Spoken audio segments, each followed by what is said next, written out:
Welcome to Inside the House with your host, Angelique McCoy. Today, I have the pleasure of speaking with our phenomenal Associate Director of the Contact Center, Shanna Norwood. Hey, Shanna. Hi. Thanks for being here with us. Thank you so much for having me. So let's jump right in. Why don't you tell us a little bit about how long you've been at House of Ruth, what you were doing before this, and how you're doing in the job?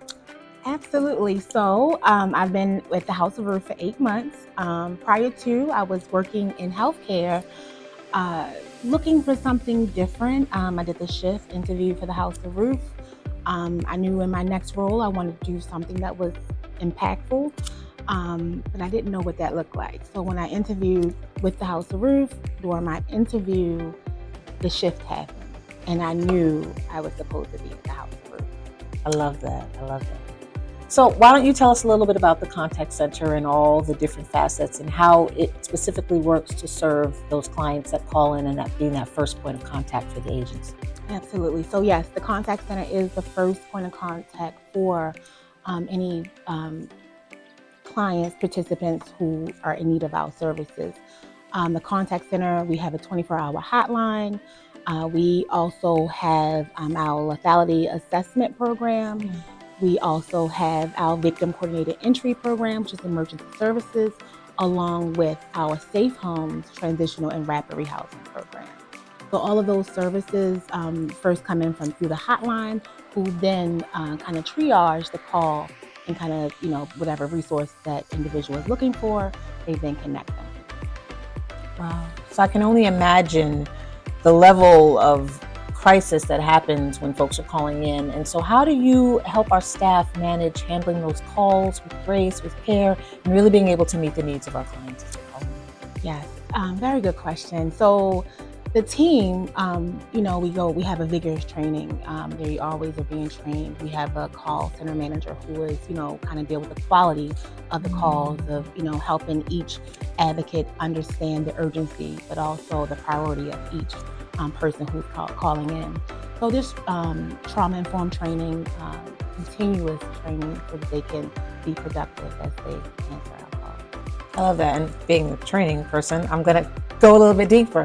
Tell us a little bit more about the exact levels of training that they get, especially because we're serving such a diverse clientele. So again, we do the trauma-informed training just so that, when, for an example, one of our new advocates came aboard, getting her to understand, how just to listen, active listening while they're on the call, taking kind of notes and making sure that, they're asking the right questions or not being too abrasive, or, during that process. That's really good. Training is so important, especially in this role, because we only have one chance to get it right. You know what I mean? So that's awesome. Tell me about how we work with other departments. You mentioned safe homes, you mentioned VCE, you mentioned emergency services. How are we working with the other departments within the agency to make sure that we are really serving those clients? Because we're the hub, we go with a very collaborative effort. We work with all of the programs. For an example, one of the advocates, if they have a caller who is in need of our emergency shelter, we'll connect with the staff there just to kind of coordinate that referral to help that participant receive service.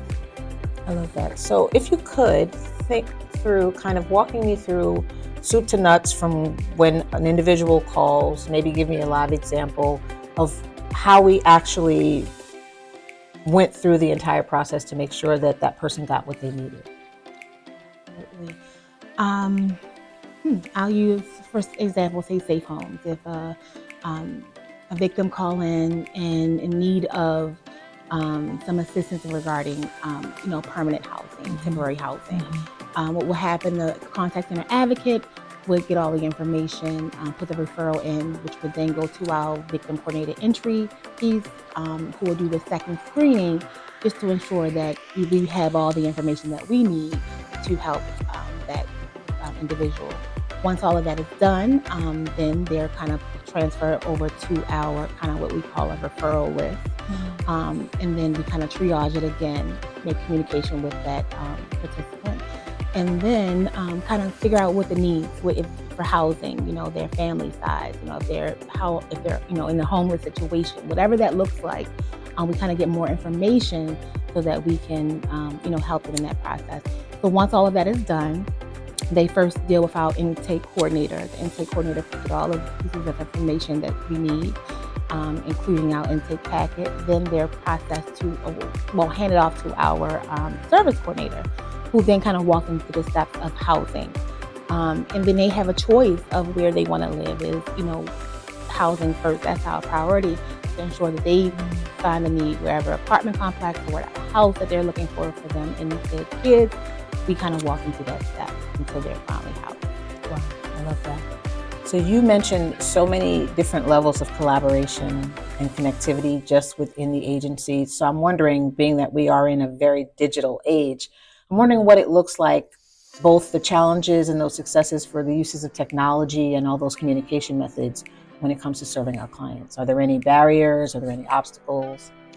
One barrier that we did have, if a victim is calling, maybe they don't have access to an actual phone or can make the phone call, we have a chat line, which I think is very important for those who maybe can't talk at that moment. They can send us a message, and a live agent will then, advocate will be able to communicate with them via chat. So that's one of the barriers that we overcame that barrier by offering that to our clientele. But we've seen a shift in, how many people do contact us via chat. And what about other languages? We also use the language line, and we also have bilingual staff. That's amazing. That's amazing.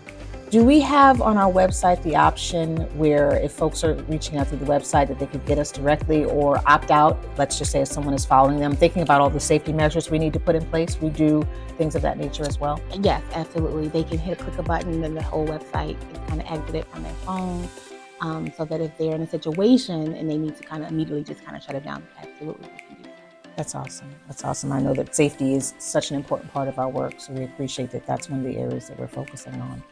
So let me ask you this, because we're thinking about how we can always help. Someone out there watching this might wonder what they can do to help. And so I'm wondering, what do we do in terms of our data measures, and how are we tracking and measuring success, and how are we reporting back the positives, the negatives, the challenges, and all those things that help us to really move this work forward?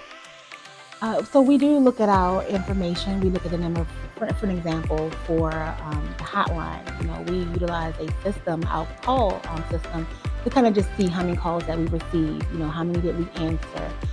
So all this information is kind of calculated, and we do, whether we're giving this information to our board of directors or utilizing it internally, just to make sure that we are doing what we say we're doing. We're answering the phones when we say we're answering within that specific time.